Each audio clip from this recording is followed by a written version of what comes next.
news tonight, His Majesty joined mourners at the funeral of a member of a security force who fell during an operation against a terror gang in Irbid.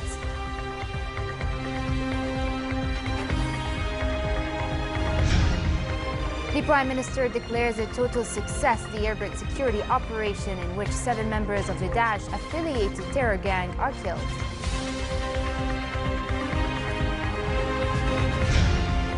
And Republican Donald Trump and Democrat Hillary Clinton take big steps towards securing their party's presidential nomination with a series of state-by-state victories.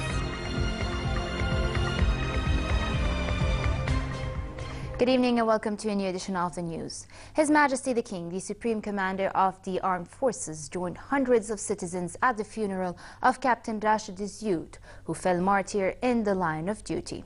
The body of Ziud, who died during shooting between a security force and an armed terror gang in the city of Irbid overnight, was laid to rest in a cemetery in Hashemiyah district after prayers. The captain was accorded full military honors as the coffin, draped in the Jordanian flag, was carried by comrades in arms of the Jordan Armed Forces Arab Army. Also joining the funeral were a number of princes, the King's advisor and chairman of the Joint Chief of Staff, heads of security agencies, and senior civic and military officials. Mourners laid wreaths at the tomb, and the Armed Forces General Command presented the martyr's family with the national flag. Earlier, a royal decree was issued promoting the fallen soldier Rashid to the rank of captain in tribute to his sacrifice to the country.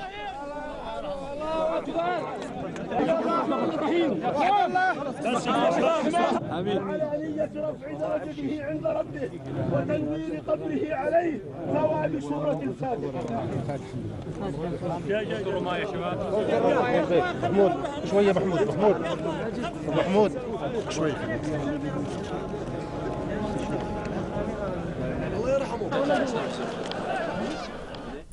Earlier in the day, the General Intelligence Department said it foiled a terror plot in Irbid, where security forces killed 7 members of a terror gang in a clash. 13 members of the group were arrested. Captain Rashid was also killed, and 5 other security officers were injured, in addition to 2 civilians who happened to be in the area. Here's more in this report. Shooting went for hours during a security raid to arrest a group of armed people in the northern city of Irbid. Specialized security forces raided a residential building in Irbid downtown late last night to arrest a gang of terrorists, sources said, were outlaws belonging to a jihadist group. Captain Rashid Hussein Ziud fell martyr, while 7 of the extremists were killed in the shooting. 5 security personnel were injured in the operation and were receiving treatment. 2 citizens who happened to be in the area were also injured, sustaining wounds to the hand and the foot. They were in a moderate condition. Dozens of troops from the army and security agencies, special forces and intelligence were deployed, supported by helicopters and other security personnel. Heavy fire exchange was clearly heard, and security vehicles were taking control of the area. Since yesterday night, there was a security operation to try to stop a terrorist cell directed and connected to ISIS, Daesh, and 7 of the members of that cell were killed.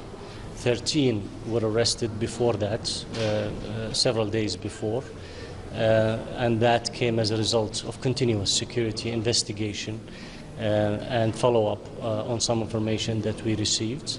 The result was the arrest of 13 members of that terrorist group and the killing of 7 others. There was a Jordanian captain who lost his life in this operation, and he will be buried today. The General Intelligence Department said the 7 armed men killed during the raid were Daesh affiliates who were planning to carry out attacks on military and civil sites in the kingdom. Security forces identified the location of the members who holed up in a residential building in Irbid. They refused to surrender and opened fire from automatic rifles, prompting the specialized force to respond and kill the entire cell members. Momani said Jordan has been the target of terror groups that seek to undermine the stability of regional countries. We understand that we live in a neighborhood that is full of terrorist organizations, and they are trying to target the security of the societies and different countries. So our security agencies, as well as all of our effort, is directed towards stopping these terrorist organizations from attacking us and undermining the security of our country. The General Intelligence Department said the 7 terrorists were wearing explosive belts and said that weapons and explosives were seized from the location. Local people in the northern region expressed their solidarity with security forces to defeat the armed terror gangs. Hala Dababne for the news at 10. Prime Minister Abdullah Nsour addressed the Senate declaring the end of the security operation by a joint security and military force. Nsour said the operation was a total success in which 7 outlaws affiliated with terrorist organizations had plotted attacks to undermine the kingdom's security. فجر هذا اليوم الأربعاء. At dawn today, Wednesday, at about 3 a.m., a qualitative security operation came to an end, being carried out by a special force of security and military apparatuses, and having fulfilled its objectives with absolute success. It ended with the killing of 7 outlaws from a stray, misled gang affiliated with terrorist organizations that had plotted to assault the security of this country and its citizens. With the end of this heroic operation, I declare to you the news of the martyrdom of another martyr hero who watered with his blood this sacred soil, Captain Rashid Hussein Al-Ziyut. Condemnation of the terror gang came from Jordanians from across the political and social spectrums. The Senate President Faisal Al-Fayez extends condolences to His Majesty the King, Jordanians and the family of Captain Rashid Al-Ziyut, who fell martyr defending national soil during the fight with a vicious group of outlaws. This group, he said, was maliciously plotting in the dark to undermine national security. The lower house also strongly condemned any attempt to undermine national security by such groups that harbor evil designs and are intent on spreading strife and wreaking chaos. In a statement, the House said it firmly stood behind the Hashemite leadership and security bodies in the war on terrorism wherever it exists. The Legal Muslim Brotherhood also issued a statement applauding security forces and stressing that its moderate and tolerant ideology is the true path of Islam and that extremism is meant to distort the image of the faith. Community leaders and local figures at Palestinian refugee camps in Jordan condemned the Irbid shooting as a criminal act to destabilize the kingdom, calling on all Jordanians to stand behind their leadership and security forces to monitor these suspicious groups and cells that are formed in the name of religion. Professional associations and political parties also expressed their pride in security forces and wished the injured officers a speedy recovery.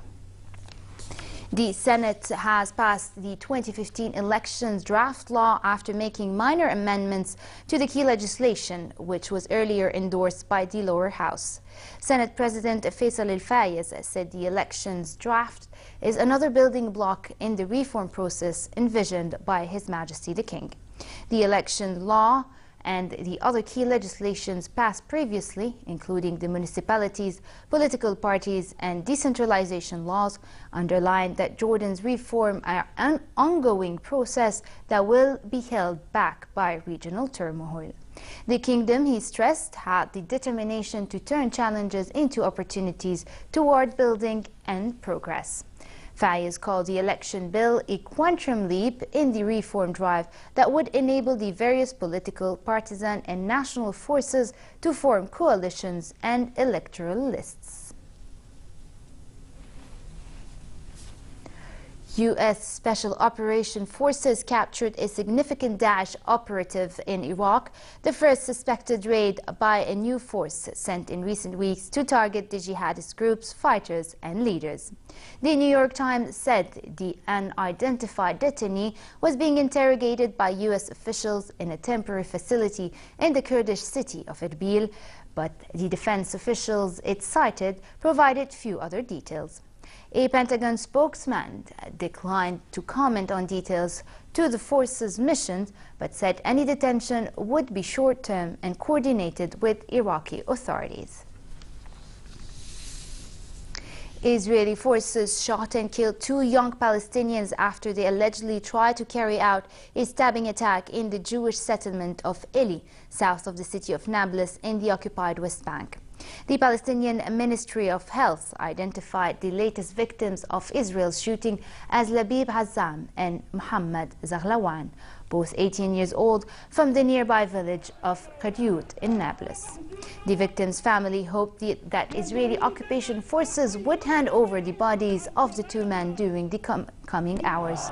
The Palestine Liberation Organization Executive Committee, led by Palestinian President Mahmoud Abbas, demanded that the international community provide protection to the Palestinian people in the face of the Israeli occupation's heavy-handed policy. Meanwhile, Israeli Prime Minister Benjamin Netanyahu said he hopes to curb a wave of Palestinian assaults by expelling to Gaza families of assailants found to have encouraged them to attack Israelis. Netanyahu, in a letter to the Attorney General released to the media, asked for a legal opinion on such move, which he said would lead to significant reduction in what he called terrorist activities against the state and its citizens. The new attorney and his predecessors have rejected similar exclusions proposals floating by right-wing cabinet ministers. But pressure is growing on Netanyahu to take tougher action against the wave of violence now in its 6th month. Russia said a ceasefire agreement in Syria was violated 31 times over the past 3 days. But Foreign Ministry spokeswoman Maria Zakharova did not say who had broken the tentative truce between Syrian government forces and opposition rebels. Meantime, video released by the U.S. Combined Joint Task Force purports to show a recent airstrikes on Daesh oil separation center in Syria. The video was said to be filmed when the strike reportedly took place on the facility near Abu Kamal in Syria. The video shows an alleged oil separation center, which the coalition forces claim to have disrupted illicit financial and oil operations belonging to Daesh. The Six-Nation Gulf Cooperation Council has designated Lebanon's Hezbollah movement a terrorist group. The GCC Secretary General accused the Iran-backed Shiite group of recruiting youth from Gulf states for attacks. The GCC decision appears to be the latest measure by Saudi Arabia and the other members of the regional bloc aimed at countering Hezbollah's power over Lebanon's government. Saudi Arabia and 2 other GCC states, Bahrain and the United Arab Emirates, subsequently warned their citizens not to travel to Lebanon. Republican Donald Trump and Democrat Hillary Clinton took big steps towards securing their party's presidential nominations with a series of state-by-state victories.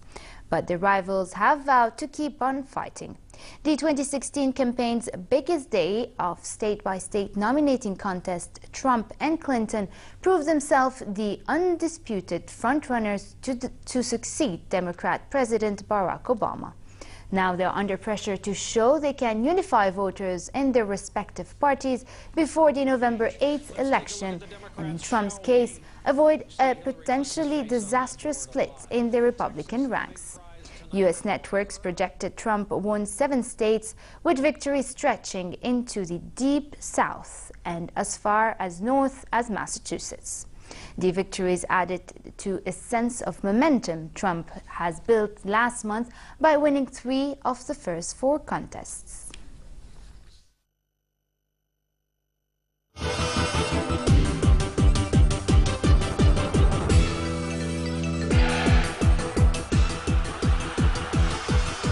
New FIFA President Gianni Infantino wants players to become more involved in the running of the sport and has recommended a cautious approach to the use of technology. Infantino, elected last Friday to replace Sepp Blatter, also suggested that soccer directors should behave more like fans and less like politicians, and said his proposed 40-team World Cup would have little impact on the football calendar.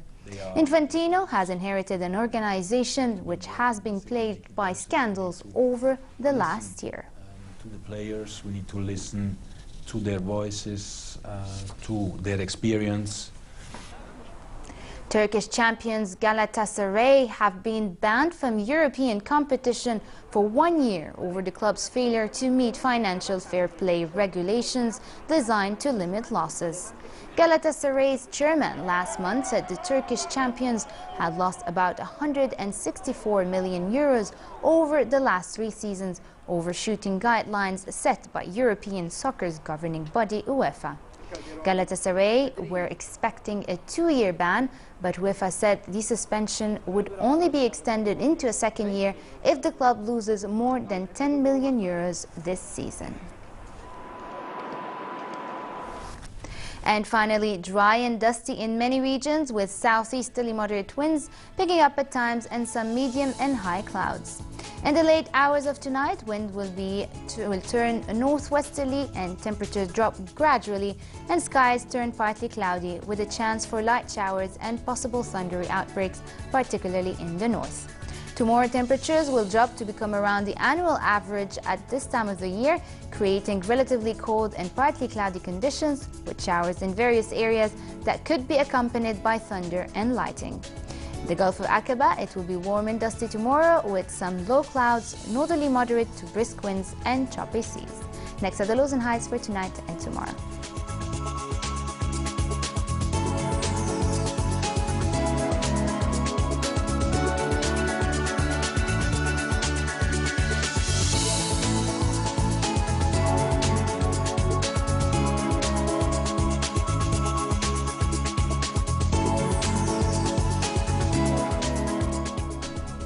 And to end the news, here's a recap of our top stories. His Majesty joins mourners at the funeral of a member of a security force who fell during an operation against a terror gang in Irbid.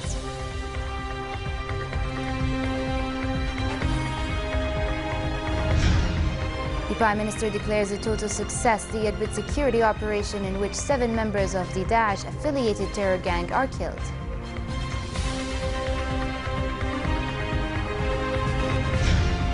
And Republican Donald Trump and Democrat Hillary Clinton take a big step towards securing their party's presidential nominations with a series of state-by-state victories.